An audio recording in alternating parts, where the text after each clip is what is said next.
Okay, so I'm going to introduce you to the Warnke method and how it applies to training children with learning deficiencies. Low-level functions are a primary solution here. They're a key indicator for attention, learning, and language competence, and they're thereby the basis of the Warnke method. Allow me to introduce myself personally, briefly, if I may. I've been educated in northern Germany. I went to high school in California, got a degree over there, and I decided to actually apply for the law field, got my law bar exam in Germany in 1995 and in 1998. And I have an additional bachelor's degree in German and politics. Oh, that's impressive. Thank you. I've been self-employed since 1988. I have 25 years of experience as an educator. The first course that I ever taught was with 17 years of age, called The Computer My Enemy, ? Teaching people how to do computer science or how to work with computers. That one was particularly directed towards women only. And I've been dealing in the field of improving learning skills through brain training for the past 2 decades. I'm founder and managing director of Meditech and have been a project leader and project partner in several national and international research projects. One to name is the FLIC project, which stands for Foreign Language Acquisition with the Instinct of a Child, and the main concept behind it was to find ways for adults to learn languages with greater ease, because children just pick it up like that. You hear and they learn. Exactly. While we always have such a rational approach to it, and our concept was to get people to speak the language, technology enhanced, and we were actually very successful. We were about 2 times as fast as regular trainings, and particularly articulation and usage of language was facilitated tremendously in that project. It was a European funded research project which we actually led. And the Warnke method is established in more than 2,000 institutions in Central Europe and beyond. That's impressive. So Germany, Austria, Switzerland, some institutions in France, and a huge group of players in Poland. We also have some new partners in Singapore, Indonesia now, so we're expanding towards other countries likewise. Different target groups to some extent. For example, in Singapore, one is mainly dealing with adults with hearing problems, but also with CI patients, cochlear implant children, and who have an artificial ear, or 2 artificial ears, and the great difficulty of processing that particular information in the brain. Exactly. What can you expect from the method and what's behind it? We do a central brain processing and we determine specific skills based upon that. We want to look in this presentation at definitions, at corresponding research and scientific studies. We want to look at how testing is done based on the Warnke method. We want to look into low-level training, which is one element of the training procedures that we can offer. And we will also look into lateral training, which is another key element of what we do, which will not be our primary goal for today, but it's something for the long run, because it's our most powerful tool that we actually can supply. And I will show you what the difference between low-level training alone and a combination of lateral training and low-level training is. Because in research studies, this exactly has been compared. What is automation? We basically have a headline which is we want to teach people how to do things automatically. Because everything we do well, we do without thinking about it. Everything we don't do well, we do consciously. What would you guess how much of what we do automatically per day in percent? What would you suggest? I'd say quite a bit, like the everyday chore. Exactly. So without thinking, you get up, you brush, you go through the toilet, everything is automatically, exactly. And something new, when I receive a letter from the government, Then I start thinking, what answer should I give? Exactly. Then we turn into a conscientious process. And the key here is key neurologists in Germany, brain researchers say that between 90 and 99% of what we do every day, we do automatically, and we quite agree. Involuntary.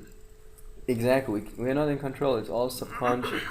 So we have routines for most of the things that we do, like how we greet people, how we drive our car, how we read.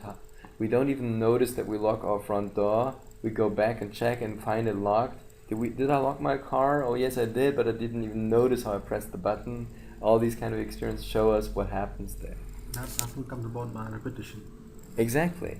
Repetition is one key of it, and so a lot of learning and training lives of doing it again and again. However, if that does not work, because maybe some foundation, some elements that I need in order to actually be able to complete a process, then I need to restart thinking. Because what do I do with children that can't read and write? I practice reading and writing again and again and again. And it doesn't get any better. Why? Because they are lacking the basic skills in order to make it happen. And that is something that we will look into. Okay, so what is automation? Automation, remember your driving test. It's been a while, but on the day of your driving test, driving skills certainly were not fully automated. You remember pressing the clutch, don't forget the mirror, and driving was a very aware process. The brain starts to alert you every now and then. Exactly. And today, you're driving without thinking about it. You're talking to your passengers, you're listening to the radio, you're talking on the phone, and all this just happens without any effort. Only when you come into a very risky situation where you almost crashed your car, suddenly your heart starts pumping, the adrenaline runs through your body, and you start thinking, how did this work? Oh yeah, I have to press the clutch, I have to put it in gear, and it puts you back into this conscious process. So today, this is a very complex yet automated skill that we have. Controlled and automated brain processing is something that we need to look into. American researchers, Professor Schifrin and Schneider, published a very sound research about 40 years ago on what's the difference between things that we do controlled and things that we do automatically. And we put this together to give you a basic summary of what's the difference. Well, things that we do controlled, we do at will. I want to do it now, I just do it. Automated processes are not at will, they're just happening, they're subconscious. We don't even control it. When we greeted each other, we just shook hands. Nobody thought about it, it just happened because it's so normal. Controlled processes need our active attention. So all my focus is on this particular task. Automated processes do not require any active attention, they just happen. And so how do we deal with language? How do we deal with spelling? We don't think about it, it's just there. And for children with learning disabilities, it's not there. They just don't do it automatically. They're far from that scope. We can only do one thing at a time when we do it in a controlled fashion, if we do it consciously. Because all our focus is on this one particular mission. Automated, we can do multiple actions in parallel, and unlike people sometimes say, men can also do that, not just women can. So multitasking is not a pure female skill, but it's something that they're usually better than men. Controlled means I can only do so much. It's a very simple box that I can operate within. So complex tasks will not succeed when I do them in a controlled fashion. They need to be automated. Now imagine the airplane pilot that flew you over would still be practicing flying, and he still was thinking about what he's doing.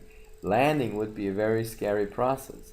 This is why Lufthansa pilots, for example, have to do 1,000 hours of flying without passengers before they are allowed to do the real thing. Okay. And we're grateful for that. Yes, definitely. Controlled aspects are in our short-term memory. The vocabulary that I learned today, that I may or may not know tomorrow, but which I'll definitely forget the day after. And I may remember it's on page 27, the third word on the left-hand side, but I forgot what it meant. This is the controlled issue that just doesn't really sink in, while automated processes are in our long-term memory. I went skiing again after 18 years of interruption, and just last year, and it still worked. Bicycling, you may not have ridden a bicycle for 20 years, but when you get up and if you knew how to do it before, it will still work. And this is because it was automated at the time. How did you automate riding a bicycle? Well, you got on, you tried, you fell, you tried again, you fell, and eventually you stopped falling. This is the same routine, by the way, as children learn how to walk. How does a child learn how to walk? Well, they keep falling, and then eventually they don't fall anymore, and they learned how to get their sense of balance. If you were to explain to me how to maintain my sense of balance, it just simply doesn't pan out. You can't. You cannot explain to me how to ride a bicycle. We all know it, but you cannot explain it. Automated processes are very hard to explain. Or if you look at climbing stairs, if you're on a staircase that doesn't have the proper size, but the individual staircase is higher or smaller than you're used to, you're walking it in a very clumsy fashion because it's not fitting your routine. And how does retention come in? Because what you learn, you have to retain. Well, a lot of the things that we do, we retain by doing it so many times that eventually it's just branded into your brain for good. Right. This is what holds true for skiing, bicycling, and because you've done it so many times that it works. Only problem is if you just cannot grasp how to stand properly, for example, because your vestibular system does not allow you to do that, because maybe that is malfunctioning, then you have a hard time of automating the routine because you can't get it done in the first place. And like with every training, we need to do so much to maintain it, to keep up that level. So every training basically has two stages, a build-up phase and a maintenance phase. And some aspects like bicycling, you may even maintain by other means without practicing the real thing, but as long as you maintain sense of balance and you'll still be able to do that. The stroke patient, where certain brain elements have been damaged, may have forgotten, may have lost this particular skill because some fundamental issues have come up that prevent him from still doing the real thing. And in children with learning disabilities, we're talking about their way of processing language is very different from ours. Like, when we speak a foreign language, as right now, it's more challenging than our mother tongue, because the mother tongue is yet more automated than the foreign language. And now imagine we were not as skilled in the foreign language, but it was something that we knew to some extent. We would just grasp the general meaning from the content rather than to understand every single word. This is very close to our understanding of how children with learning disabilities treat their mother tongue.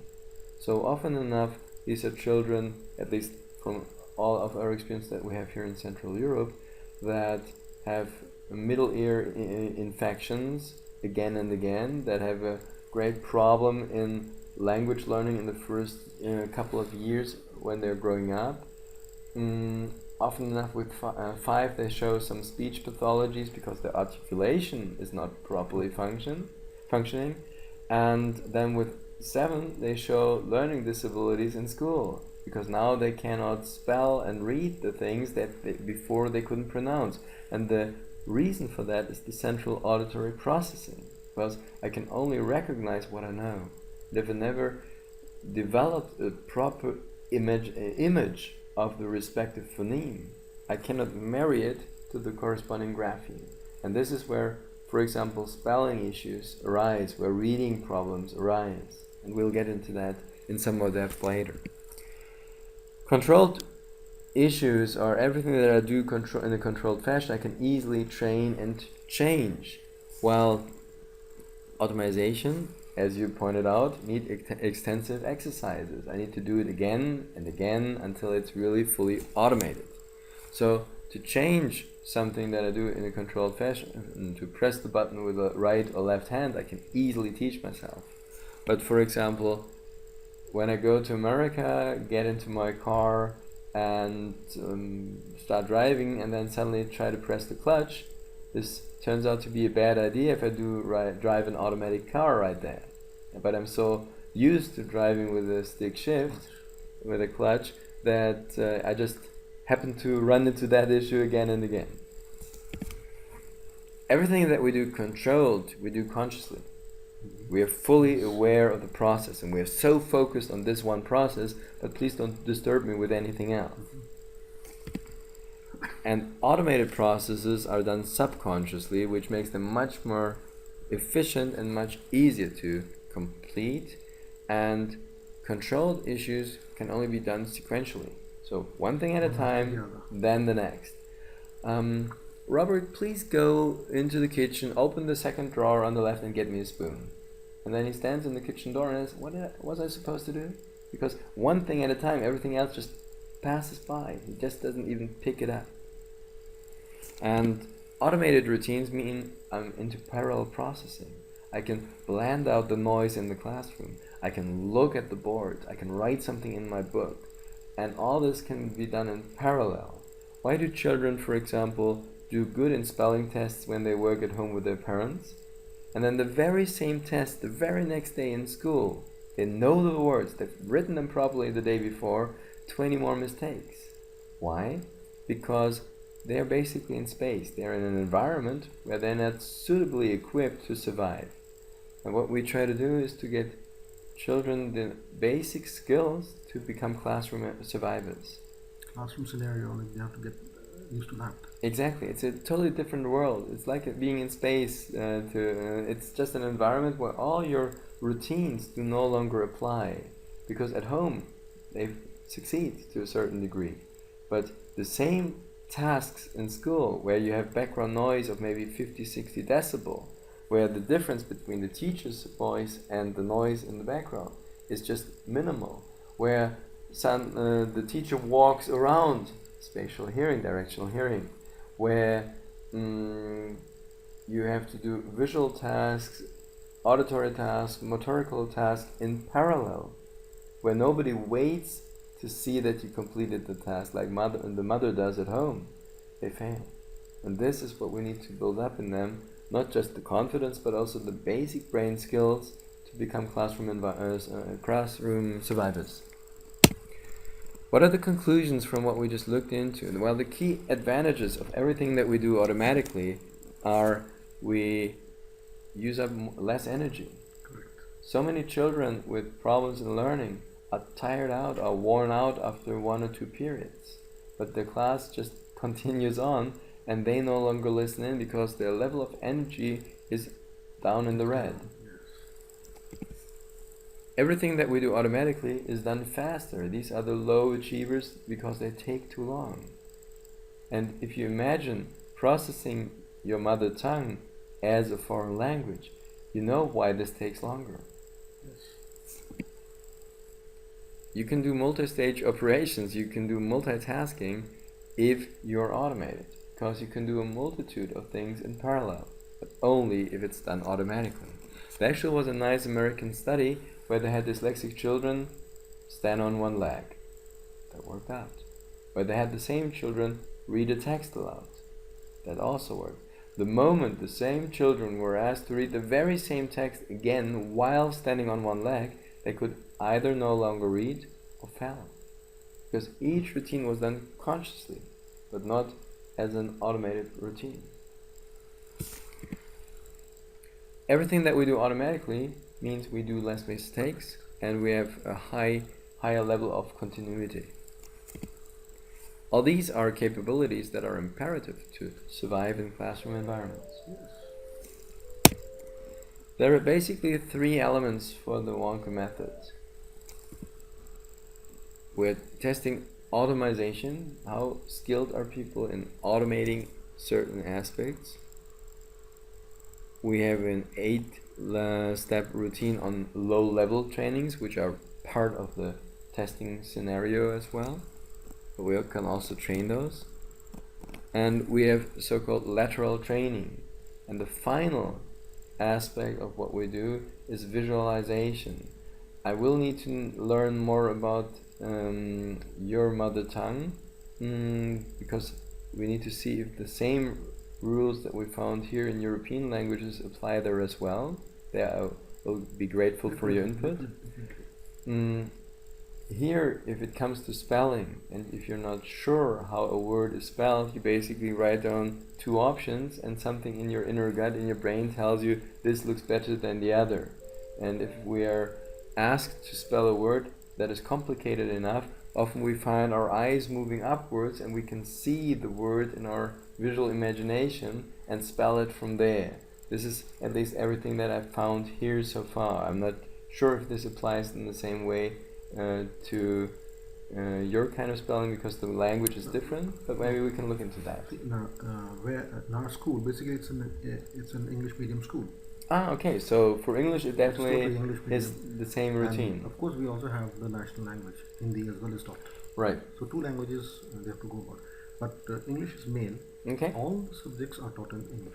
Okay, so that is easy then. So only Hindi is Hindi language. That's all. Okay. Good. So for English, we definitely can apply this because the same regulations hold true. How do I know how a word is spelled? Because I have an inner imagination of the word and its fine structure. When we read the newspaper, we just look at pictures. We skim through it and we see it fast. So we see the first letter and the length and we guess what kind of word it is. But if we fail, if we don't pick it up, we slow down and we look at it letter by letter and we read it like that. And so we are able to switch between these two modalities. In my school,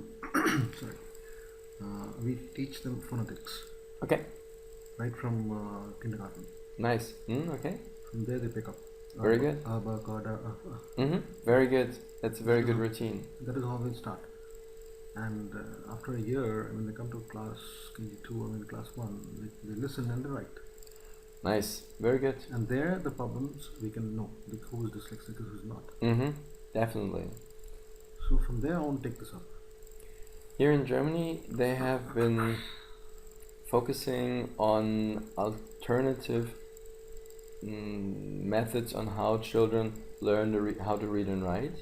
And a lot of it is looking at motivation, and this causes them to actually bring the children to write as soon as possible in some of these strategies, no matter if the spelling is correct or not.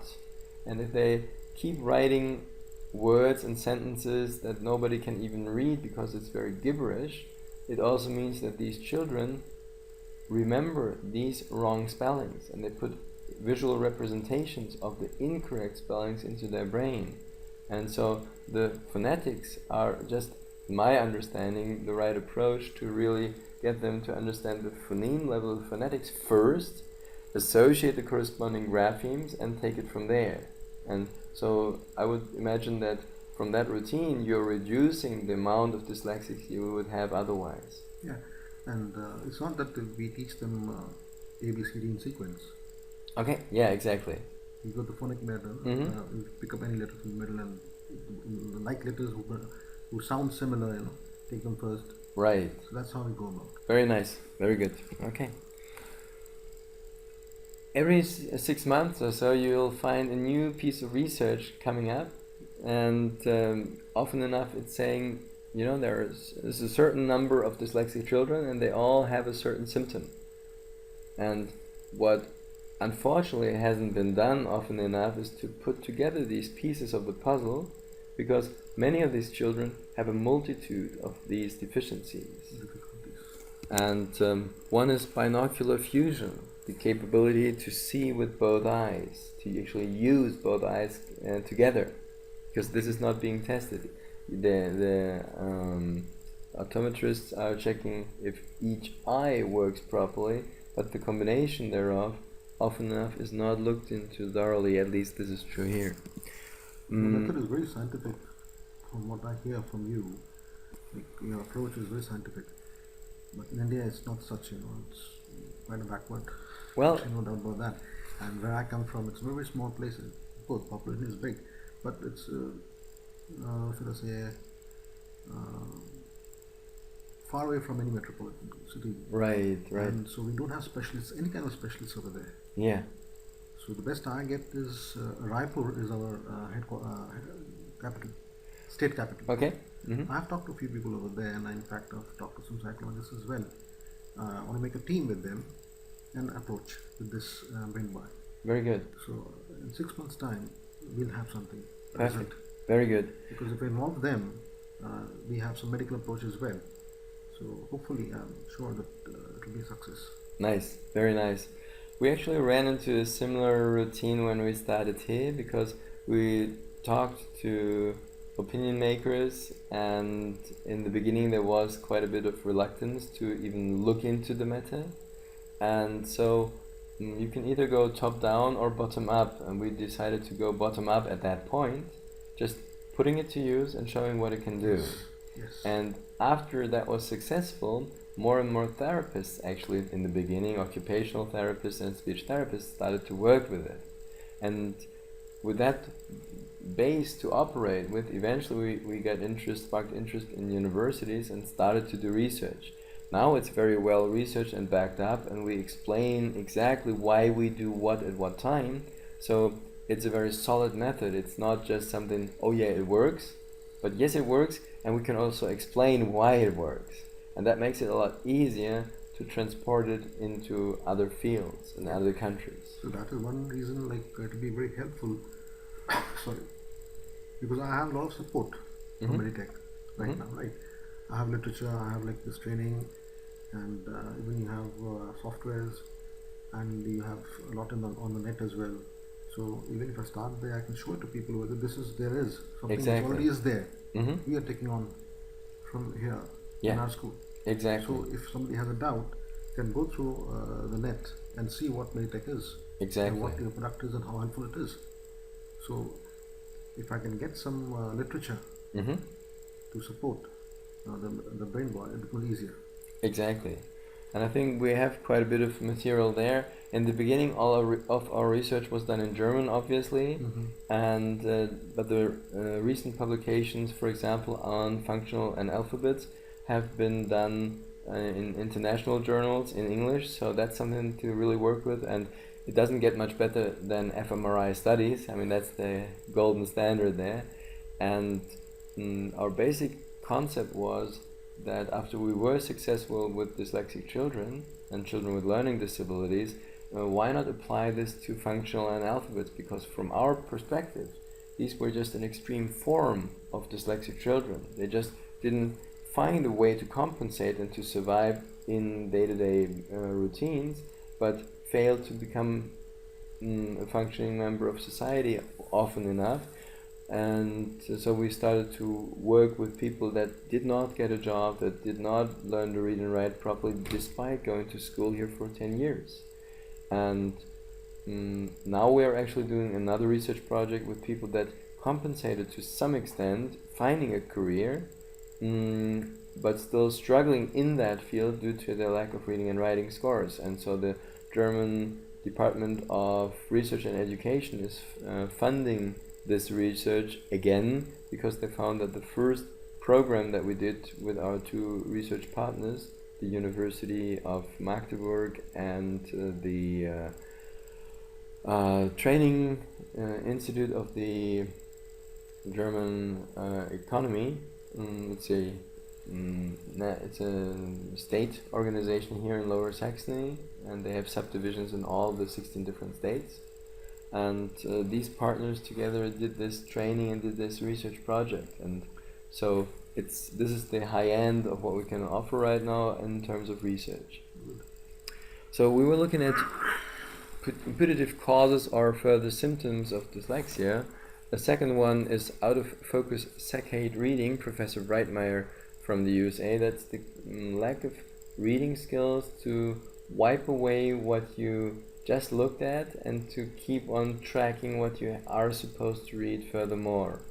So that's another research there. Visual focus, that's for example finding the next line while reading, Professor Fischer from Freiburg. Synchronized finger-tapping, that's interhemispheric brain coordination, Professor Wolf from the Medical University in Boston. Balancing problems, Dr. Angela Fawcett from the University of Sheffield. Motoric reaction times, that is choice reaction times, Professor Rod Nicolson, also Sheffield University. Phoneme discrimination, Professor Talal from the USA. Auto threshold, Professor Kegel from Munich. Frequency pattern test, Professor Music from the USA. Access to the inner visual representation, the inner vocabulary, Professor Sally Shewitz from the USA. Professor Mottier from the Mottier test, which is short-term memory, from Switzerland. Sound discrimination, Professor Helopinen from Finland, and this list could be continued. All these are typical problems in children with learning disabilities. They have a broad scope of skills that are not properly developed to enable them to become classroom survivors. And the interesting part is, these are from the auditory, these are from motorical field, and these are from the visual field. So we're talking about a multitude of issues. Now, the brainwave training mainly addresses the auditory field. It does have some aspects in the visual and the motorical as well, but we supply additional training means to facilitate what needs training on top of the low-level skills. We'll look into that. Can I get that? You will get the entire presentation from me. Oh, good. Professor Rod Nicolson is one of the key researchers in the UK dealing with dyslexia, and in his book Dyslexia in Children, he made a very good stand on the concept of why do dyslexic children struggle so much in school, what's behind it. And he said, we propose, on the contrary, that the reading-related deficits are merely the tip of an iceberg, and that almost all primitive skills, such as speed of processing and motor skills, are likely to be impaired in these children. The reason we argue for the apparent specificity of skill deficits is that dyslexic children succeed in masking the deficit for many skills and for many situations, consciously compensating for their incomplete automation by trying harder. And actually the interesting part is, in his book he mentioned the word automation, and right in parallel we published our first book on automation deficits. Okay. So very alike thinking. And he was actually part of our Flick project later on, because we got in touch and found that we were thinking very much alike, and he's a very brilliant mind, a very good researcher. How does automation develop typically? Well, I'll show you some typical development steps within a child's speech capabilities. We'll even start before birth. Hearing starts in the mother's womb. This may not be new to you. You'll always find corresponding references down here. The fetus can actually hear during the last third of pregnancy. So much so good. Starting at approximately the 28th week of pregnancy, the fetus starts to respond to external sound information. All information is muffled at 30 decibels, sounds about like I just presented, and high frequencies are muffled even the more. So you will not be able to actually understand, but you will get the intonation and the melody. So only about 30% of the phonetics can be understood, but the voice melody can be perceived almost completely. And this is why the child is so attached to the mother's voice even right after birth, because it's been hearing it for the longest time. The fetus can already distinguish vowels, and this is an interesting one. Healthy prematurely born infants, born in the 30th to 35th week, were provided with a pattern of a repetitive vowel, which from time to time at a rate of 15% was replaced by another vowel. It's kind of like this.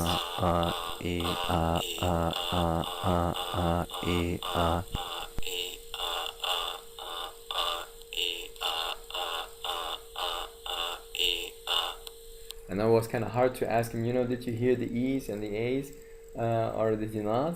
And so what they did was EEG. They did EEG mismatch negativity measures and checked if there was a different spark in the brain whenever the other vowel appeared. and there was. So they showed that they're able to discriminate vowels even at that point when they were born prematurely. So vowel discrimination is something that's built in. They tried the same thing with a different vowel combination, not with A and E, but with I and an umlaut, German umlaut, different kind of vowel, and found it didn't work. And then they let these children, because it was an unusual vowel, they didn't hear it in mother's womb. Possibly so, and they just provided this repetitive setting of vowels overnight while the children slept and retried on the next day, only finding that the children learned overnight to discriminate the two vowels against each other.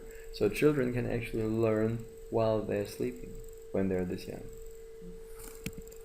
And this is how it continues. With 2 months, infants recognize consonants. With 7 months, they recognize sentence structures. They can distinguish words from sentences, even though you know that when we speak, we don't make pauses between the words, and still you can recognize them. Infants remember words from the past, and with 2 years, they have a grammatic competence, so they know grammatic structure without ever having gone to school, because you obviously hear it and build the corresponding representations in the brain. So research by Professor Weissenborn from the University of Jena, he provided sentences with correct and incorrect grammar to 2-year-olds, asking them to repeat what they heard. And something like this from Sesame Street, Ernie says that bird is nice, or Ernie says that bird nice is. And the interesting one is type A was repeated at a high hit rate, so very correctly. Type B had a lot of poorer results. They couldn't repeat it as such because they've never heard it before. Right. So the consequence, the conclusion that Weissenborn and his team deducted from here was that 2-year-olds already have an implicit understanding of syntax. Solid inner recognition models is something that we need. We need to have inner representations. We can only recognize what we know and discriminate well. So the normal 2-year-old has all qualifications for normal speech development. Furthermore, we can only recognize what we know. Correct. And if this doesn't pan out properly, because in the first 2 years you have a lot of ear infections, you have a lot of other hardships that prevent you from establishing the same routines as you should, then things go into the wrong directions. So inner representations, just to give you a better understanding of what we're talking about, please name spontaneously what kind of a figure you're seeing here. It's a triangle. An oval or a circle if we pan it out better. Square. Yeah, and it could also be a rectangle, or it could be even other forms, but square would be the right kind of description for it. Quadrangle. Everything would be correct. Parallelogram. Everything would be correct, but the square would be the appropriate description for it. The nearest to that figure. Exactly. And what's this? A cone. Close enough, but not quite. It's actually a sector. Okay. And if it makes you feel better, I had to look it up myself also when we made this, because we all learned it in school, but we never automated it. Yes, we never use it again and again. Exactly. But what I always get when I ask people is piece of pie or pizza. Portion. Yeah, because that is something that we automate in full. Piece of cake, piece of pie, something like that. So a rounded triangle was kind of a nice try. But the key is, if I don't have the real thing, if I don't know it, my algebra teacher wouldn't be too impressed with my performance, right? So inner representation, if we bring this to the level of phoneme discrimination, imagine this is a boy going to school and the teacher says, you know, this is a G. And he recognizes the letter, puts it in his visual representation in the brain, and puts a marriage between the phoneme and the grapheme. Problem is that this child had difficulties discriminating sounds and phonemes when he was young, and his articulation maybe was poor, and maybe he had some speech therapy, maybe not. But all in all, he has difficulties in discriminating phonemes such as D and G, or K and T and an and particularly when it's a bit noisy around him. So now the teacher says this is a G and this is a D, and he hears this is a D and this is a D. Right. And he goes like, what? How am I supposed to discriminate that? But everybody else around him nods and just does this. And he fails doing that because he can only he cannot understand why everybody else can do it and he can't. And these children, they fear to even question. Exactly. Because they seem dumb. Low morale they have. Exactly. And so this is what I mean by I can only recognize what I know. If I can't discriminate the phoneme, how am I supposed to learn the graphemes? It's not possible. Right. And we will look into what is a phoneme, what's it consisting of, what do we need as a foundation to be able to actually understand and perceive every phoneme in our given language. What are possible causes for central automation deficits? There's a lot of genetic cause in this. So about 80% of the children, at least here in Europe, are boys. So there's a great genetic issue behind this. Pregnancy issues can be a cause of problems. Birth problems can cause corresponding issues. Repetitive otitis media, ear infections, can be a key issue because the skill of perceiving language is significantly impaired up to 6 months after proper treatment of ear infections. Peripheral hearing deficiencies definitely can be a cause of the issue, and scanty offer of speech and dialogues can be an issue. If television replaces communication in the family, for example, this can be an issue as well.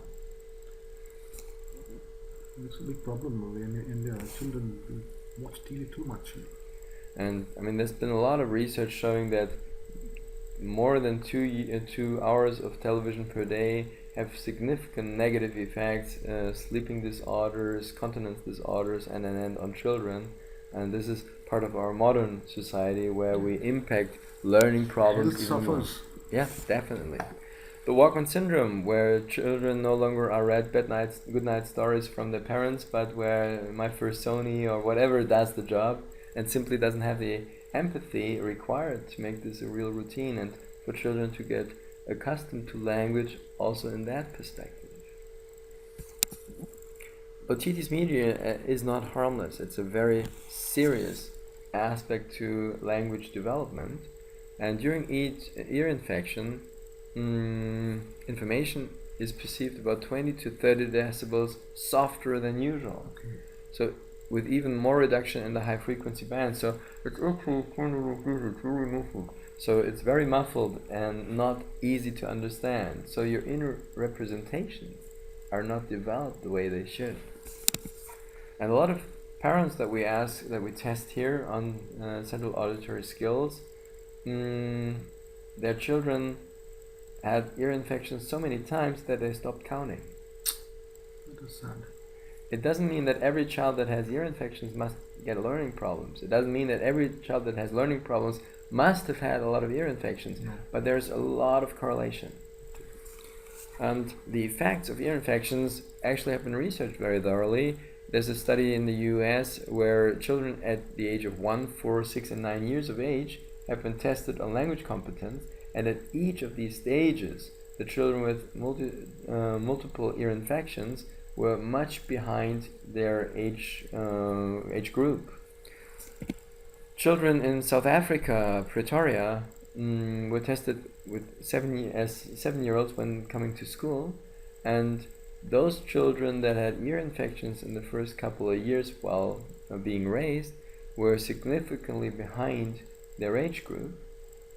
And another study from the US, the grade point averages of US college students were directly equivalent to the intensity of ear infections in the first years of being raised.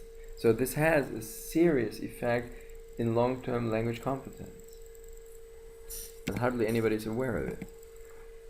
To sum this up, Automation is the key. From infant to children's age, the language acquisition of a child is systematically developing due to genetic resources, obviously, and an undisturbed, unimpaired hearing and perception capability. So this routine must develop properly. If it's not, things will be different. Conclusion: an insufficient phonematic automation has lasting effects.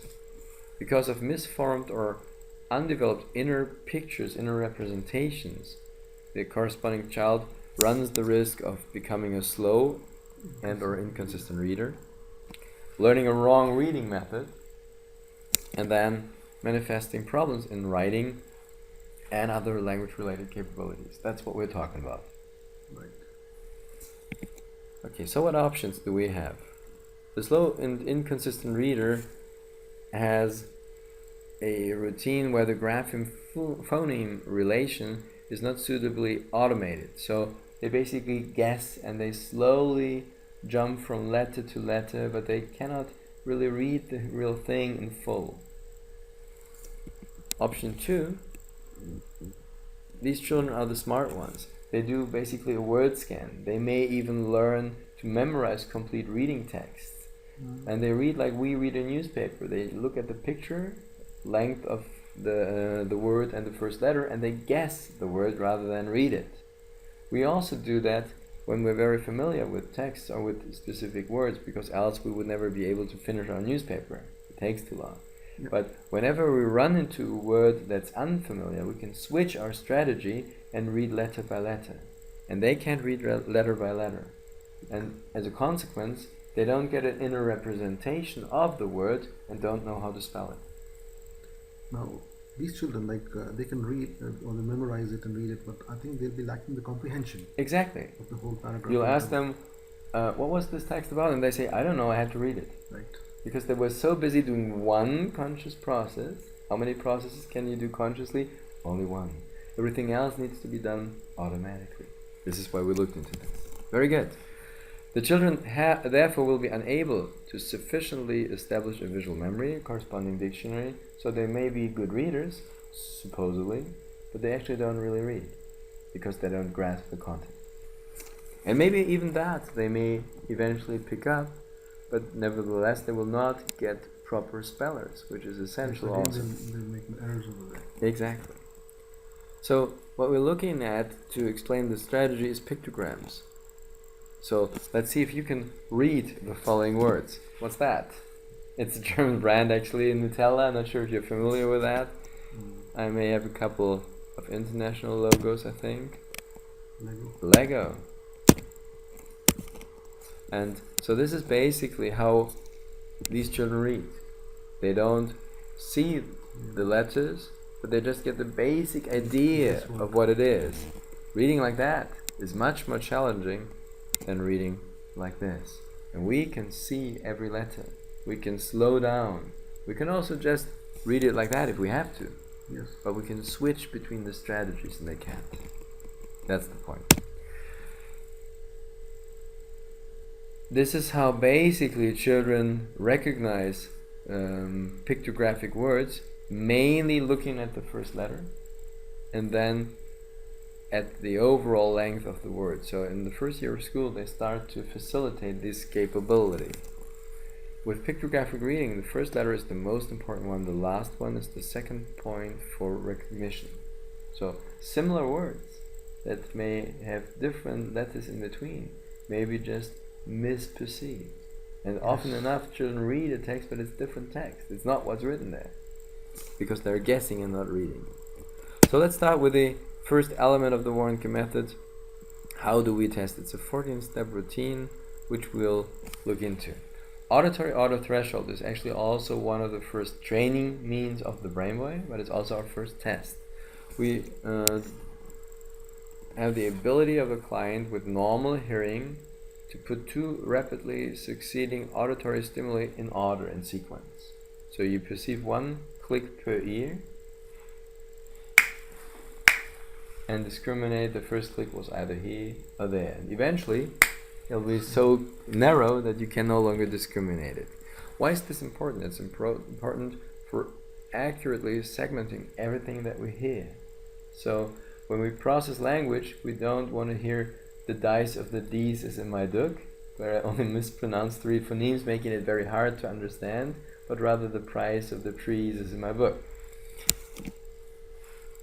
How do we measure this? The client gets a pair of headphones and raises the hand on the side of the first click, so that we don't have any left and right issues, which is often to be found in children with learning disabilities.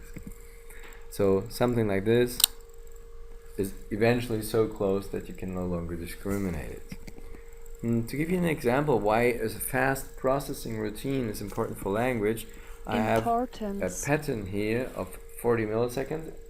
Every red bar is 40 milliseconds apart, and if you look at the word importance here, you see that each of the phonemes has its own representation. The processing rate is so fast that every single phoneme can be discriminated and detected. Now, if you consider that somebody has a slower processing rate than 40 milliseconds, which is normal in healthy young people. But now imagine somebody who has 150 milliseconds, something that you will detect in corresponding children. It means that now suddenly many of the phonemes share the same point, and they can no longer discriminate it. The ears deliver everything properly to the brain, but the brain isn't fast enough to pick up every single phoneme. So certain letters just pass by. You don't hear them. The ears deliver, but the brain is not fast enough in processing it. We found one professional group that is not aging in these functions. Everybody else is going downhill, but simultaneous translators are superb in these functions. While healthy young people have an auto threshold, a processing speed of about 30 to 40 milliseconds, our simultaneous translators showed 5 to 10 milliseconds, making them able to do 200 items per second, processing 200 items per second, while we can only do 25.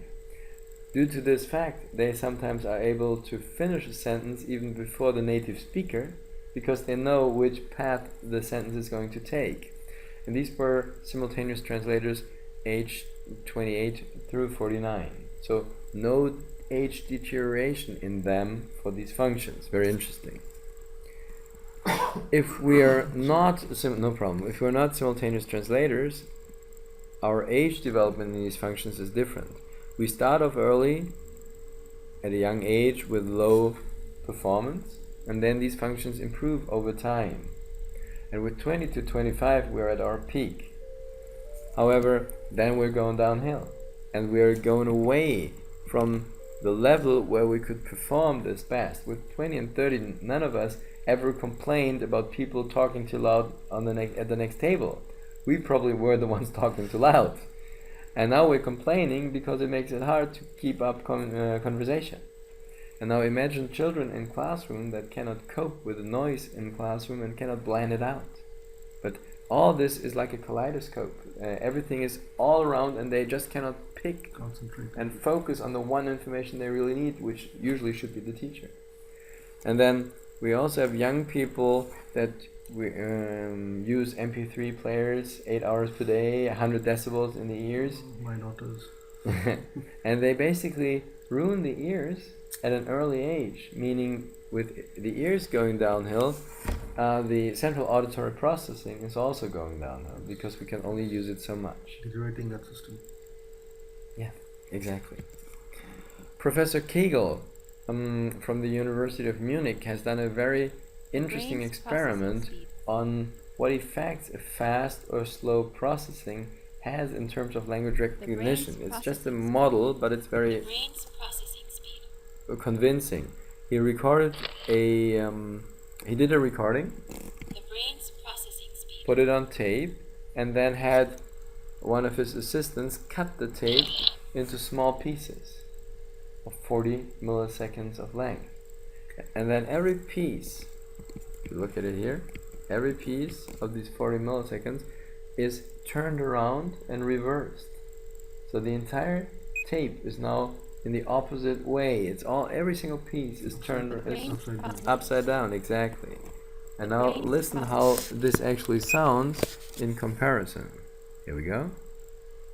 The brain's processing speed. It's a bit distorted, but it's still quite possible to understand it. Yes. And now look at what happens when we do this over. The brain's processing speed. Before we did it at 40 milliseconds, now we do the same routine at 150 milliseconds, as typical for children with learning disabilities. And now it sounds like this. The brain's processing And now it's truly distorted. The other one, it was cut a bit at the edges. So it's not as normal as it used to be. It's a little bit artificial, but you can still perceive it. While here,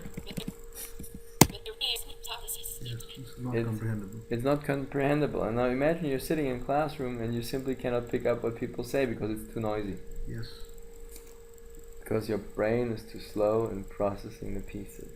You can do it at home when it's all peaceful, and you cannot do it in school. I've shown the simultaneous translators already, so the next item that we test is visual auto threshold. It's the corresponding skill in the visual processing speed.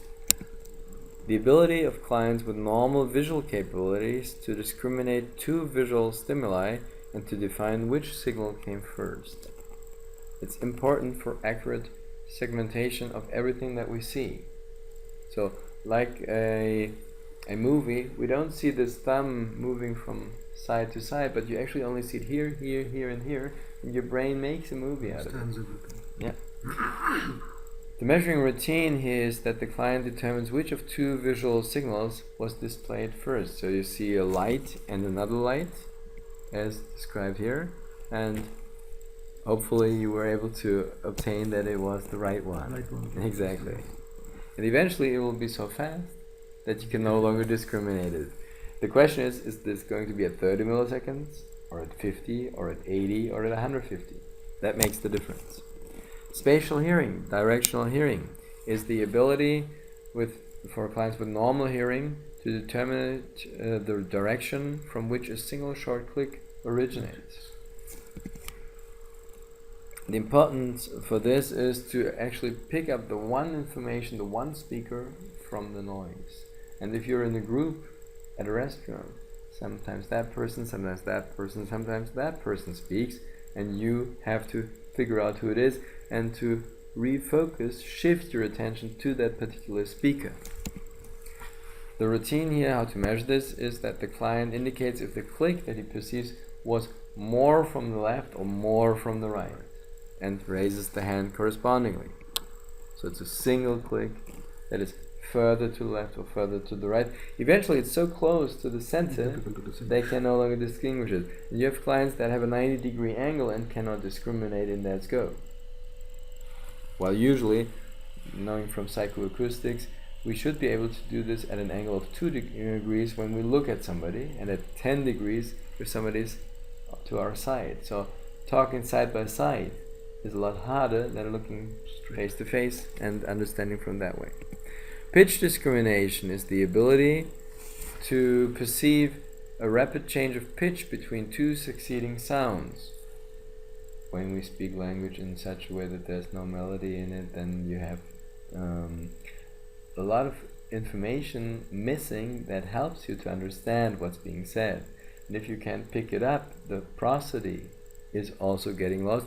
But likewise, your vowel discrimination depends on that. Vowels mainly differ from the pitch. So it's E, A, O. It's different vowels and it's different pitch actually.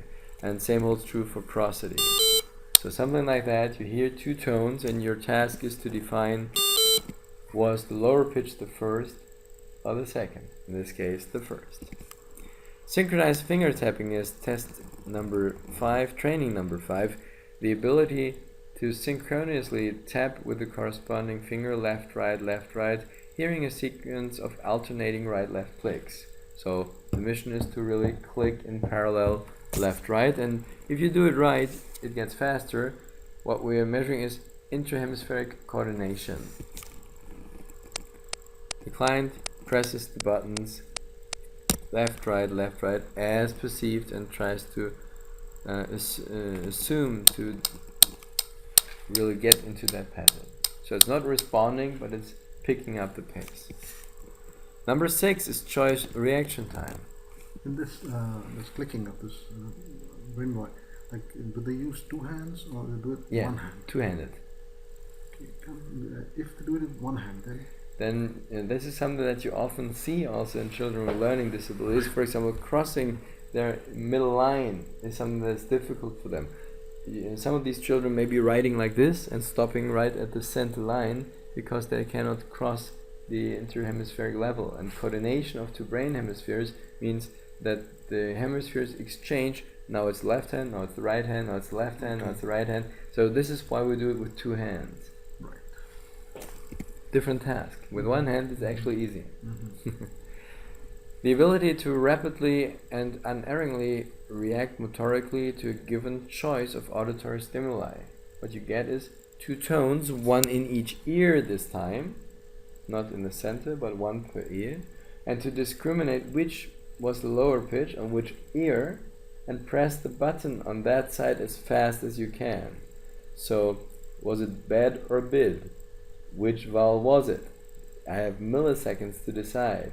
My response would be very different. Bid, bad, bad. It's just a vowel discrimination, and I have to pick it up real fast to understand what's being said. And so we do this with tone, one per ear, and the client has to decide, okay, the lower pitch was on that ear, I press the button here as fast as I can, and you can actually measure the slow processing routine in the client with this particular function. So this is what we do here as number 6. The client perceives one tone signal per ear and presses the corresponding button on the side of the lower pitch as fast as possible, and then presses the button. Duration pattern test is number 7a. Here our client gets 3 signals. 2 are identical, 1 is the same, and 2 are identical, 1 is different. And this is for speech melody. So what we provide is you hear something like bum, bum, bum. One tone was different and you had to discriminate which one was it. And eventually this will get very fast, like diddle, and then it'll be very hard to discriminate. Speech melody is being defined as such, and the one that's different is actually being discriminated here. Actually this one, I was just describing the frequency pattern test. This one is the duration pattern test, and the different tone is longer than the others. So it'll be bum, bum, bum. They're out of sequence here. Exactly, very good. This is at 46 milliseconds, which is already very fast. And imagine that you have somebody that hears bum, bum, bum, and says, I don't know, they're all the same. And now is the frequency pattern test. The ability of clients with normal hearing to distinguish similar sounds differing only in pitch. And here you again have 3 tones, and this time one is different in pitch, not in length. And while the first one was speech rhythm, the second one is speech melody, and you get something like this. And the last one, very good, 38 milliseconds, very fast. So healthy young adult here, very good. Eye-hand coordination. It's helpful, eh? This is also something that is important in training. If the trainer cannot do what we're asking the children to do, that's simple, and it doesn't work, you can't be convincing, because eventually it will happen that there's a child coming up to you saying, can you do it? And you say, of course. And then they ask you, show me. Yes. So now we're getting to other aspects. We looked into the low level one, but I want to give you the full scope of what we're doing. It's eye-hand coordination. We are usually using a balancing rod, very inexpensive measure, putting it on the back side of the hand, checking if the child is able to balance the light rod, that's about 1 meter of length, for a duration of 10 seconds on the back of the hand. They get 3 attempts, so we want to see are they able to improve in the routine? Are they able to pick up an automation routine? And I do this in a lot of my courses and ask participants to do that, and then they put it on there and they can just do it like that. Maybe they need 2 or 3 trials, but eventually they'll be able to do it. And then I ask them, how many times did you practice this before? And they said, I've never done it before. And then you imagine a child putting this rod on the back of his hand and 3 times just looking at the rod falling, toppling over, and not picking up an idea of how to deal with it. So that's the basic idea, that the child is capable of balancing the rod on the back of his hand. Number 9 is reading skills with nonsense texts, because a lot of parents tell us, there's no problem with reading, there's only a problem with writing. We say, oh yeah, sure, and we look at the reading skills with a nonsense text, because these are children that guess rather than read. And so something like this is being provided, a senseless text, and we are testing the ability to really be able to go from letter to letter to letter and read it that way. Short-term memory is test routine number 10, because that's also something essential. Is he able to recognize and remember syllables, and up to 6 syllables in sequence? Because that would be normal for 7 years and up. A 6-year-old should be able to do 5, a 5-year-old should be able to do 4, and a 7-year-old or a 20-year-old should be able to do 6. And so what we do is we let them repeat the syllables without being able to read our mouth, to look at our mouth. We hide that, we cover it, and usually children with deficiencies stop at level 3. They usually fail on level 4. Phoneme discrimination. We provide senseless words, vowel, consonant, vowels, that are to be repeated. So they hear something like F-E, A-ki, something like that, and only the middle consonant is different. And often enough, they cannot pick up the middle consonant because the vowel in front of it somewhat covers it. While you and I discriminate it well, they fail to do that. We added a bit of classroom noise to it, and then it becomes even more difficult. And we let it switch from side to side, so change of direction. And all this is recorded in dummy head stereophony, so it's 3D representation, so it's very close to real classroom situation, and we show what they can do and what they cannot do. So that's a very good test, actually. Something like these words, ebi, efi, and so forth. There are 8 different vowel, consonant, vowel combinations in this test. Number 12 is visual focus.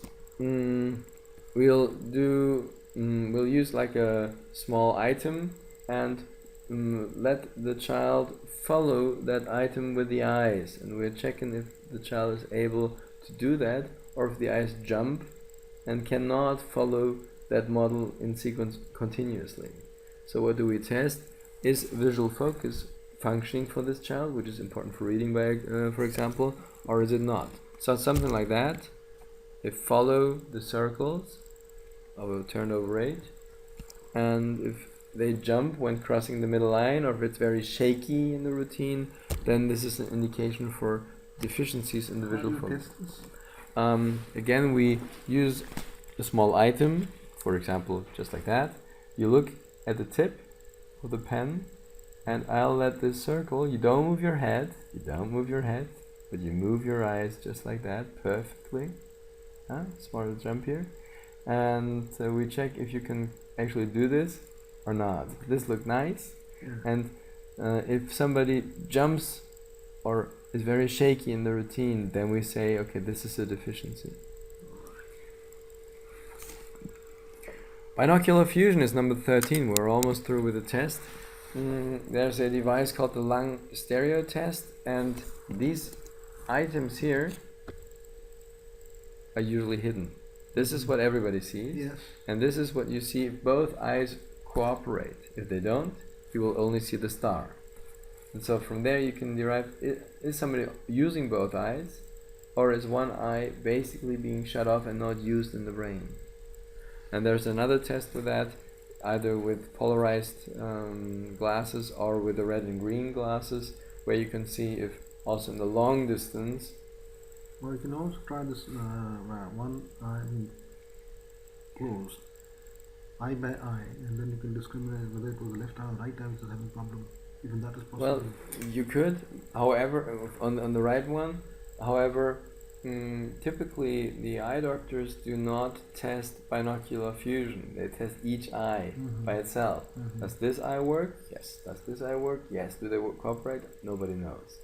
And for example, for assuming distances when driving at night and an end, you need to have both eyes working together, else you'll only have two-dimensional vision. Yes. And this is actually true for about a third of the population, but about 80% of the dyslexic children. They have this problem. Yes. If a child's binocular fusion is possibly not properly developed, parents should contact a correspondingly good optometrist who can provide training to facilitate that skill. Last but not least, visual memory. We spoke about that. Suitably difficult words are to be spelled out aloud. By watching eye and mouth movement, it can be determined which starring method is used by the trainee. The eyes go up, they're looking at the visual memory.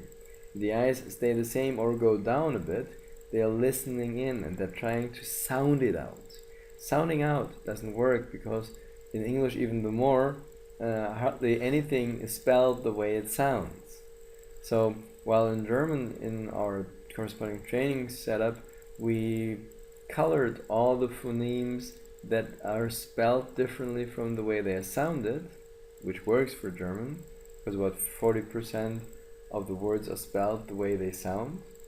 This doesn't work well for English, so what we colored there was everything that is silent. All the silent letters are colored in our training software, so that you can at least recognize them. And then the training software, I'll explain to you later how it actually operates. In Hindi, it's easy because each letter is pronounced the same way. Okay, that makes it a lot easier. Yeah, because it's from Sanskrit. Okay, yeah. So we use a word like whale, and the H definitely you don't hear. Yes. And so what maybe is spelled is like W-E-L, W-A-L, whatever, maybe even W-A-L, well the E you don't hear as well either. So you need to have a visual representation of it, of the concept. And so number 2 that we look into are the low-level training options. We do train with the brain boy. This is what it looks like. And it consists of the 8 low-level functions that we looked at during the test sequence. And so we analyze that with a professional BUP system, because there we don't just get the score of the client, but also how did they arrive at that particular score. Was it 8 answers or 40? Were 90% of the right signals correct and only 70 of the left signals? What's the strategy the client is using? So we can see a lot more for how we conduct the training and from there. How else we can improve on that. Exactly. The auditory visual cooperation is a special kind of patented training solution that we established here. Usually the client gets a specific task. I'm not sure if you're familiar with Skinner's reinforcement model. Skinner from psychology basically said if you give a task and the client gives an answer, they should get a reinforcement immediately after the answer to get best learning results. So mathematical task, 2 + 2 is, you think about it, you give your answer, hopefully being 4, and I say correct. This would be classic Skinner. If you look at our task from before, you hear your 3 tones, bum, bum, bum. You think about it, you say, I think it's 3, and press the corresponding button and the device says correct. Well, Skinner by Warnke is more effective, and I'll show you what's the difference. We are actually using this reinforcement at an earlier stage. So somebody gets the task, say bum, bum, bum, thinks about it. While thinking about it, they get a support from the other modality. So the visual light says, hey, this was 3. At a point where the brain has already decided subconsciously, but you don't already know. So 40 milliseconds after the brain decided, I think it's 3, the light says, yeah, correct, or no, it was number 2. And then, of course, if somebody sees the light, they press the right button, and they always get another reinforcement for always giving the correct answer. So what usually happens is you do something until you're no longer good at doing it. So you stop, you run into the wall. What we do differently here is, with this kind of help routine, you jump over the wall and practice in the high performance scale. So you get into simultaneous translators or peak performance levels and facilitate the brain. We do this once, and then we do it without this help to see if we can push the wall a bit further. Then we do it with the help again, then without it. So the brain has 2 plugs. This is the learning mode, and this is the training mode afterwards. So every function is done in the left and then in the right plug, again and again. So there have been a series of studies for learning deficiencies as well, and I'll just give you a quick run through so that you know a bit of the basics. We first of all acquired normative data with the Medical University of Hanover to see what's normal, how good should somebody perform in these skills. So we started with 5 to 12-year-olds for that. With 5 we can start testing, and now we actually have referential data also for adults, so we can also provide that. And we found in yet another study that dyslexic children are 2 to 4 times poorer in these functions than their age group typically is. Then we checked if this is possible to train. Can we train these functions? And 51 children in Lower Saxony trained for 5 weeks only in classroom environments. So 25 children, 1 poor teacher, and 25 children doing the training per class, with a result that was very noisy there, and they spent about 15 minutes per day training, and 30 minutes was pure discipline. And after 5 weeks they improved significantly. This is the finding of 2001. Yeah, this is already way back. We've already done that. Any recent? We also have recent publications, but for other groups like functional analphabets.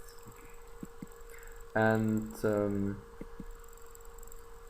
then we apply this to the level of performance to see, does it have any effect that we want? Do they become better Game Boy players, or does it have an effect where we need it? And that was done in schools in Thuringia with the Medical University of Hanover, and there were 3 different groups which I will point out to you. So first of all, normative data. What we found was that functions like the ones I described to you, visual autothreshold, auditory autothreshold, spatial hearing, sound discrimination, and these are all the names in the training device, improve with age. One is from the visual, these are from the auditory, and these are from the auditory motorical field. And the nice part is, with young age, they get better. They're improving. Only problem is, if you're way behind your age group, it doesn't help you, because they're just faster. What's the connection between low-level deficits and dyslexia? Well,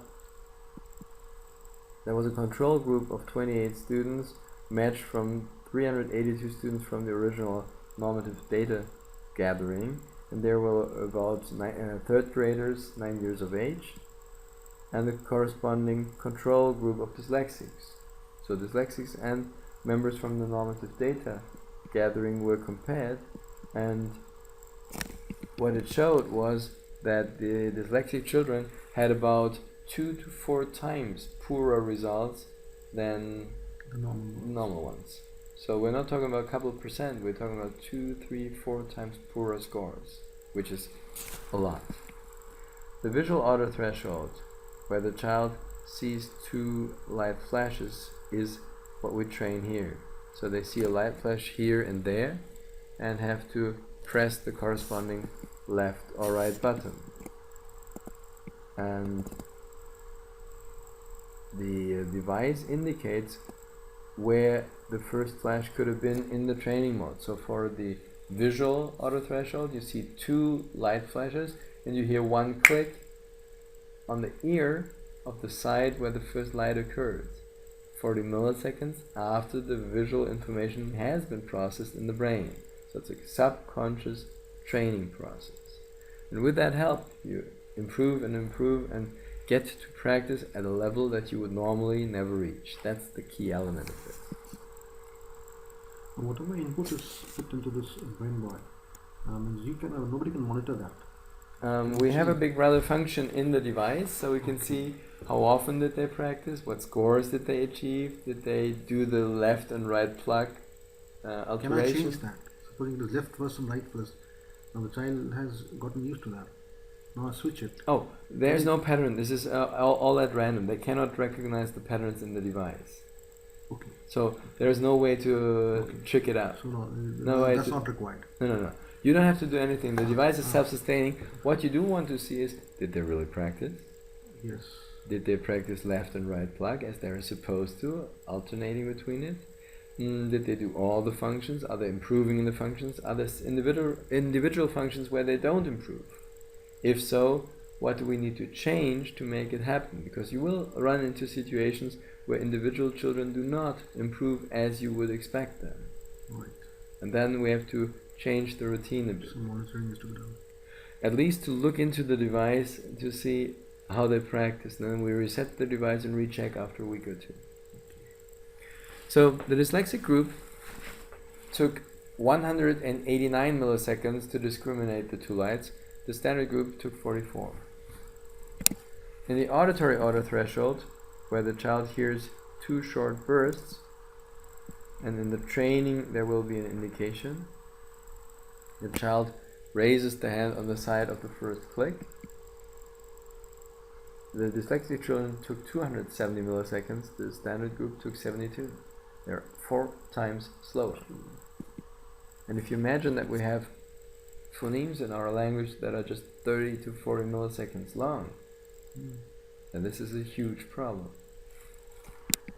Spatial hearing. You hear 1 click, either from the left or the right, and you describe, was it further to the left or further to the right? 121 microseconds for dyslexics, 65 microseconds for the non-dyslexic. Sound discrimination. You hear 2 tones and decide which tone was the lower one, the first or the second. Again, 36% difference in dyslexics, 20 in non-dyslexics.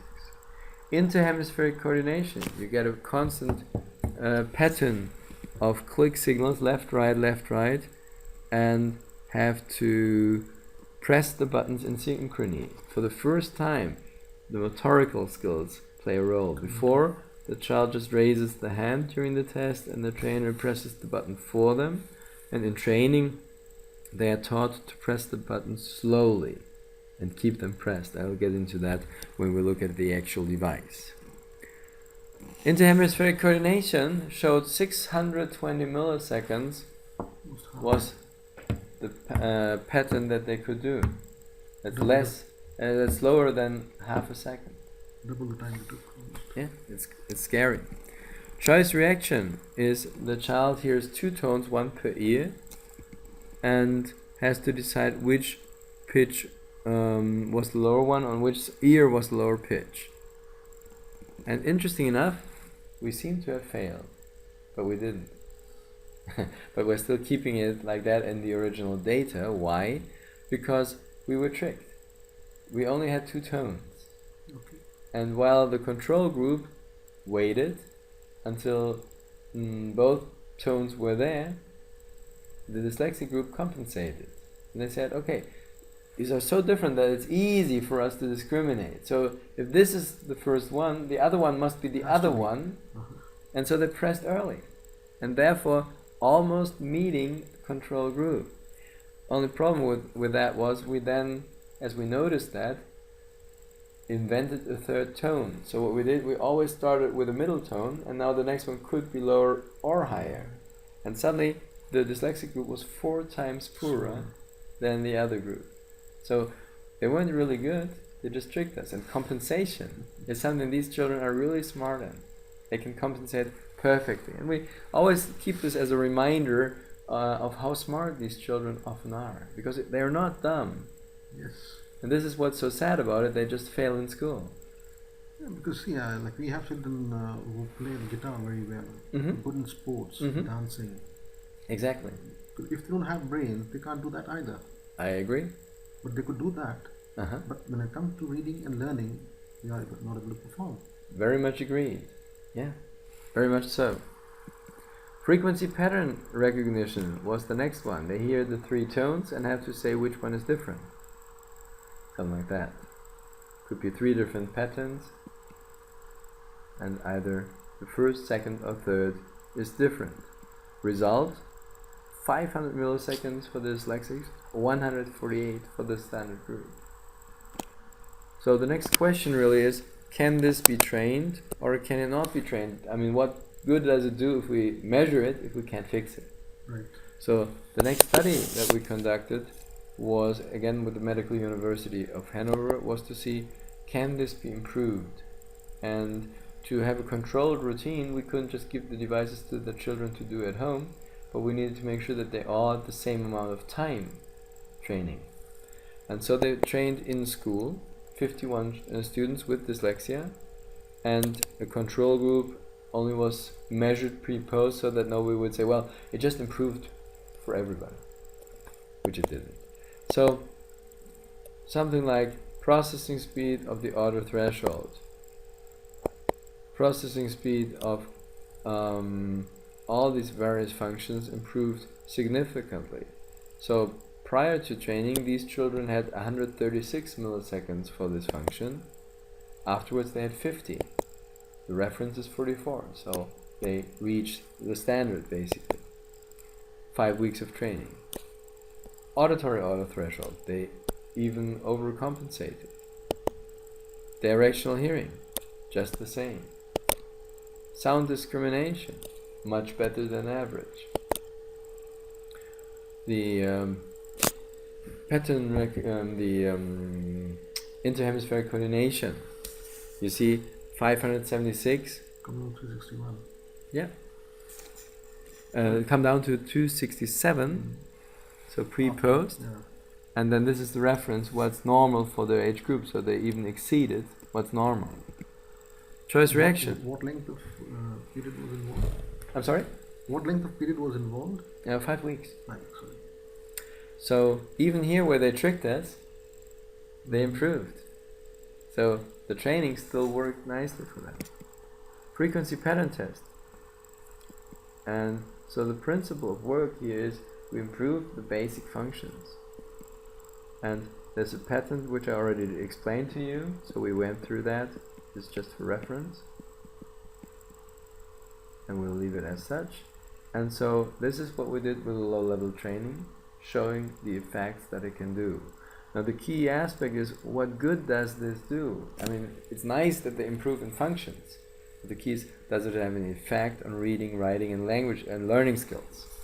And so we looked into that as well, and in order to get the full picture, I briefly explained what lateral training is, because that is the most powerful tool that we actually have on top of the brain body. Lateral training works under the assumption that we use headphones and that the client hears a model voice on one ear and his own voice on the other ear.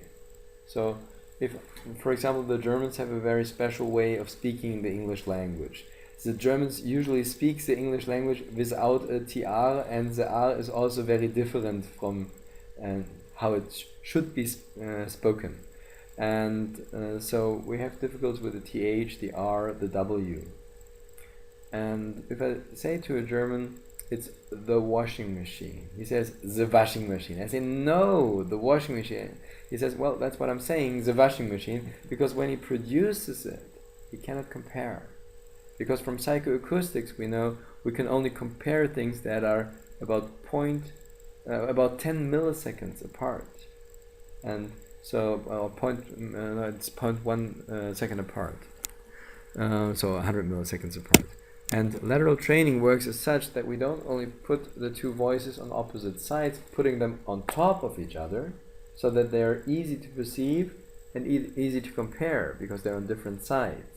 If we would just be speaking together, your voice and mine would melt together and blend into each other.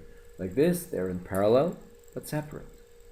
And we don't stop here, but we use these voices and lateralize them, making them wander from ear to ear.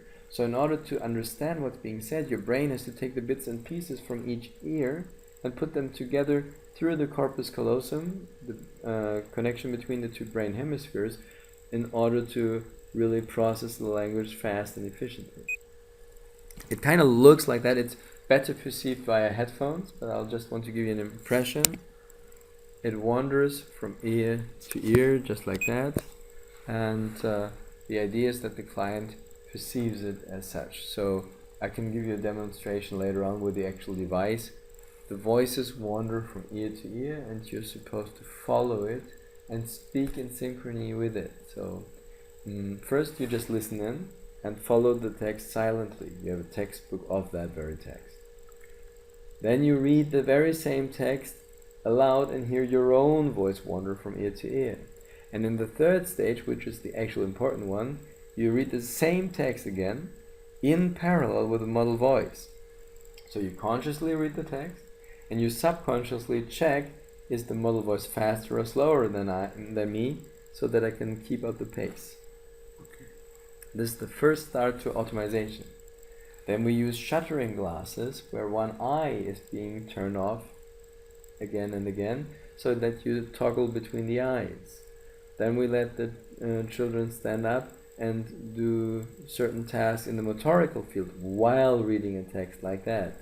So we're trying to combine auditory, visual and motorical skills to do a complete automation training. That's the basic model behind lateral training. And we use nonsense texts in order to facilitate this grapheme phoneme recognition, that I don't guess words, because with senseless text you just can't guess. Yes. And to enforce the phonetic reading skills. We have an endless supply of such senseless texts, and it's easy to really make that happen. The visual memory is the next one, that the last basic strategy that we're using. We spoke about it before. We don't need spelling rules. We don't need other side strategies which are conscious. But if you're a good speller, you just write a word down and you see if it's correct or not. You don't have to think about it. And this is exactly what we do here. We build up visual representations of the corresponding word. And if we're uncertain, we really write down both words and see which one looks better. So, visual memory, there are phonemes that we can't hear or that we hear in a different fashion, like claim. You don't just hear specific parts of it. Or do, or define. You don't hear the GH in do, for example. Or Wednesday. There's a lot of letters that you simply don't hear in the routine. And it could be spelled in so many different ways. Claimed, do. Could be all of these spellings, but you just don't know which is the right one. You can only know if you see it. And this doesn't look right. Wednesday. This is how you sound it out. Wednesday, not Wednesday. So we call English language, it's a funny language. You're quite right. Yeah, very good. And same holds true for phonemes that sound different, like clutch, careful, enough, or position. Yeah? So there's so many different ways of spelling this, and only if you have a visual memory of the inner representation of all the graphemes of this particular letter or word, you're skilled enough to process it. For correct spelling, a distinct visual representation of each word is mandatory, letter by letter. And this can also be trained with a corresponding software solution. For English, we have this in place already. So you look at the eyes of the client and see if they go up, and you also facilitate that by building up such visual representation, by letting them spell the word forward and backwards. When can you spell a word backwards? Only if you see it up here. and this is what we facilitate. So, does this apply to dyslexia? Does this apply to learning difficulties? Well, there was a study with 34 dyslexics with so-called low-level deficits, and they were trained at a German clinic for several weeks with a method similar to ours, and they also improved in higher functions such as reading and writing skills. There was no control group, but it did pan out and worked.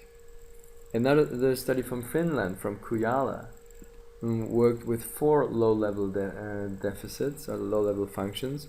24 children were trained with a PC program. It combined auditory and visual stimuli, something like that. Tu, ta, ta, very similar to our routines, actually, interesting enough. And they showed that in using MMN measures, mismatch negativity measures in EEG, that prior to the training, these children had no objective pitch discrimination, for example.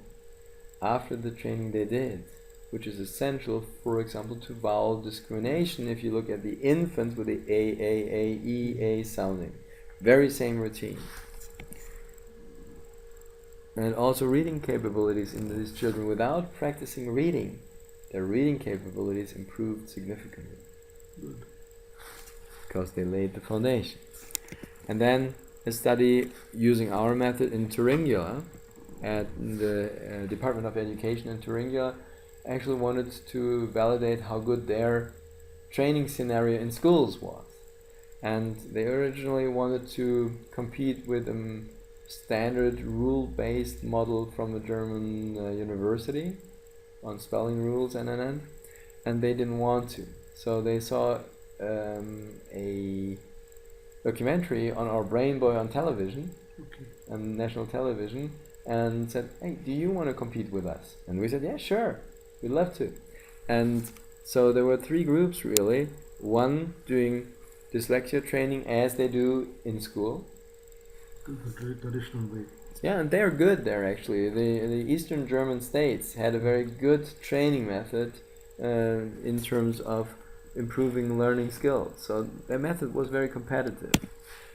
One did just the low-level training with the brain boy, and one did low-level training and lateral training, and you have a basic idea what lateral training is now. The results in a standardized reading and a standardized spelling test were as such. This is the spelling test. Pre-post. The control group did 6.3% less mistakes after 4 months of training, 48 training periods. This is a very good result. This is the best published result in Germany that I know of traditional methods. So our competitive group was good. The Brainboy group improved by 18.9%, which is 3 times as much. The Brainboy and lateral group improved by 42.6%, which is 7 times as much. So this speaks a clear... Brainboy wins. It definitely does, yes. This gives a clear signal. So minus 6.3%, minus 18%, minus 43% is what we're talking about. Functional alphabets. I briefly spoke to you about this before this presentation. Exactly. This is Professor Rüssler who conducted the corresponding studies, and this is the most recent publications in 2011, 12, and 13. And if you follow that concept of functional alphabets being just an extreme version of dyslexics, just taking the wrong turn, this becomes very logical, and it's a very nice foundation of why we are really as successful as we are. It showed plastic neuronal changes in accomplishing language tasks in fMRI in pre-post comparison. And what Professor Rüssler said is, we found that connections in the brain that are essential for reading and writing skills are significantly enhanced and normalized by the Alpha Plus training approach, which is solidly based on low-level training and lateral training by us. Functional and alphabets improved the reading and writing scores by about 1.5 school grade levels. in 7 months of training. 30% of the participants were able to start an occupation after training, while before the government agencies told them, you won't get any qualification, we will never be able to get you a job because you're just not qualified enough. Not employable. Yep. So they were basically out of the game, and we got them back into the game. That's very good.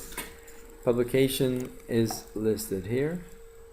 And to sum this up, the Warnke method is a well-researched and convincing approach to improving learning skills. It offers solutions in reading and writing as well as attention, learning, and beyond. More than 2,000 professionals and institutions in Europe and other places of the world trust and use the Warnke method. When will you join them? Anyway. You're on your way already.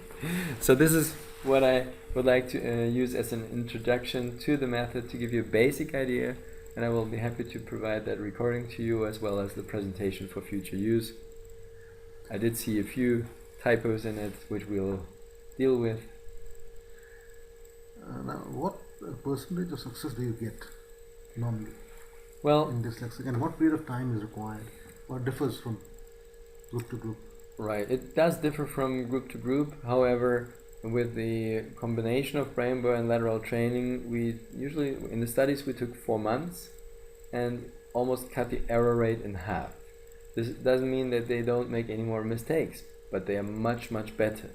So usually we say it takes about maybe a year to really get them well established, but the effects are showing much sooner than that. Brainbar is a part of it, so you will have less results than with the whole thing, but you will still get very good results. You've seen 19% of improvement in the writing scores. While we did do the low-level training, we also did a few additional methods without any technology. So the difference between the brainbar group and the brainbar plus the lateral trainer group was the lateral trainer. Both groups did the low-level training. Both groups read texts, senseful and senseless text. Both groups did the visual spelling, and both did write a few spelling tests. This is what we did, but the difference between the two groups was the one group did this just on a personal basis, the other one did it using the lateral trainer, and this made the difference between 19% and 43% of improvement. I would say it is essential to set up the environment as such that we have transfer training as well. So if we don't do the lateral training yet, we should at least definitely make sure that they get access to language facilitation, to reading tasks, to spelling tasks, to visual memory tasks, so that we can facilitate the foundation that we lay. Because if we look back at what we talked about earlier, what is language? Language consists of sentences, words, phonemes. But what is a phoneme really? A phoneme has a certain length and a certain frequency. And this is where the low-level functions come in. Now if I fix that, I lay the foundation for the child to be able to discriminate phonemes properly. But we still need to teach them how to marry the phoneme and the grapheme. We need to have additional transfer effects, so we need to have a solid combination thereof. And the smarter this is done, the more effective the training is. Now, once, like, if these dyslexic children go through this training, and when you realize that they have almost come to the normal level as other children, do they need to have this training further on, or?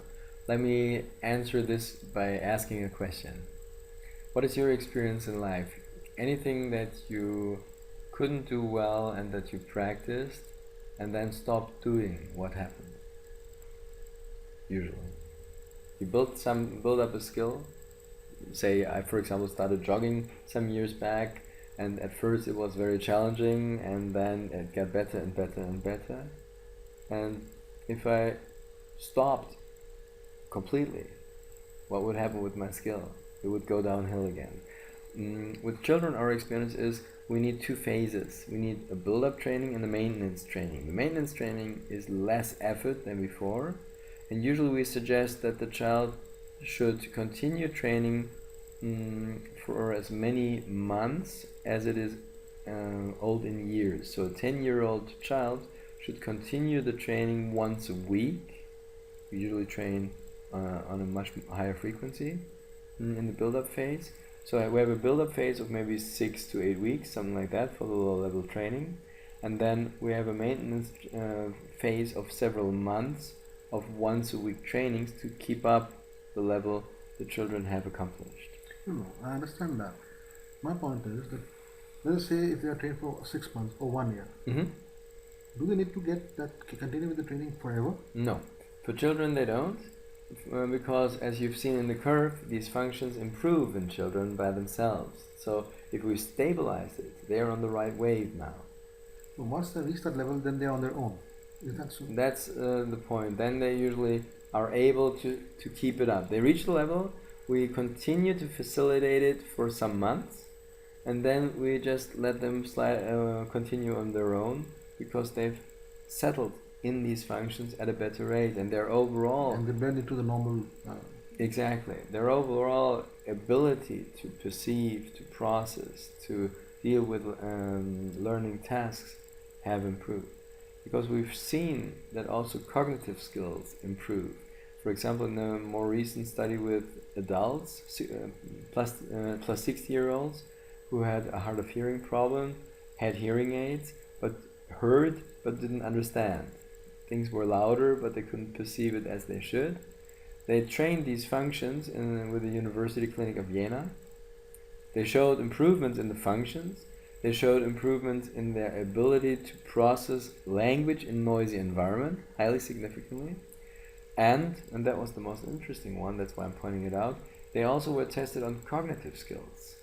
With the so-called trail making test, they took 91 seconds prior to training and 43 seconds after training. So they were almost more than 2 times faster than before, showing that their overall cognitive skills were also affected by the training. And if you imagine that a child gets faster, understands better, learns to become a multitasker, then we're on the path where we want to go.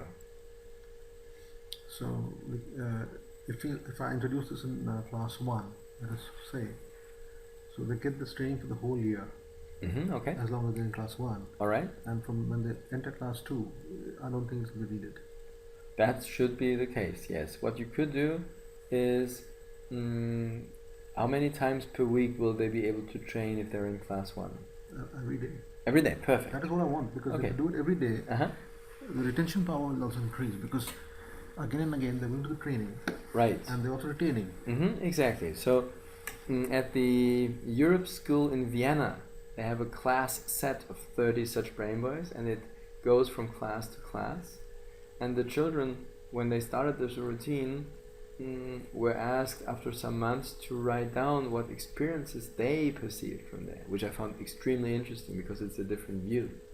And they said that they are much more able to focus on a task if they had trained with a brain boy right before them.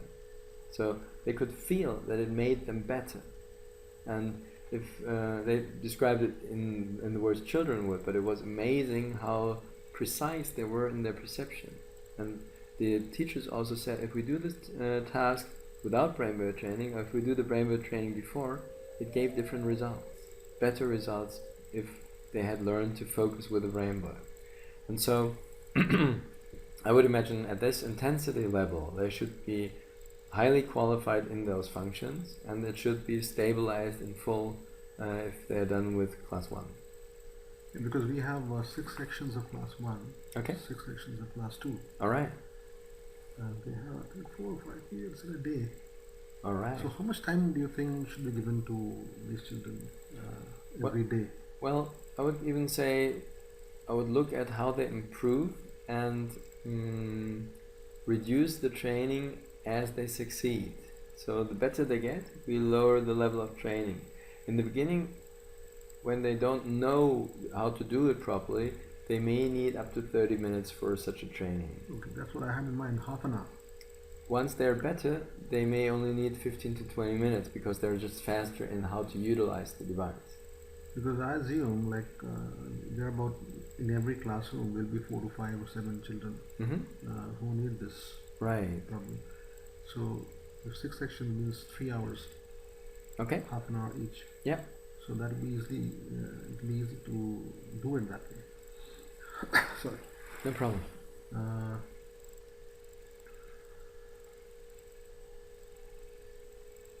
What I plan is I would take 5 of these brain boys. So this will suffice class 1. Right. The moment I see improvement, I order for more. For sure. But you need to get this experience because firsthand. I have to involve the parents also in this. Because once they see that we are taking some extra care for their children, and that is it. Ultimately, it will propagate. Exactly. And I hope by December, I think we'll have something to really Splendid. be proud of. Right. It would be good if you can come up with, I'm not sure what kind of testing you do for children before they start with level 1, with class 1. If there are certain parameters in which you see the level of skill, it would be nice outside the brain, but to have this as a pre-post comparison as well. We have we have all the subjects: Okay. language, mathematics, Okay. environmental studies, and environmental studies at that level covers your science portion also. Okay. So math, science, and language Okay. basically. Okay. So we know what they did in the previous classes. We have the results. Okay. So the same children are given this brain board test, brain board training rather. All right. Right. And in 6 months' time, we'll see how they've improved. Perfect. So we can match that with what they did earlier. Very result. nice. Because that's good statistics. That it's more valid that way. And then we can show it to others. See, this is what they were and what they are now. Perfect. That is the plan. Sounds like a very good plan to me.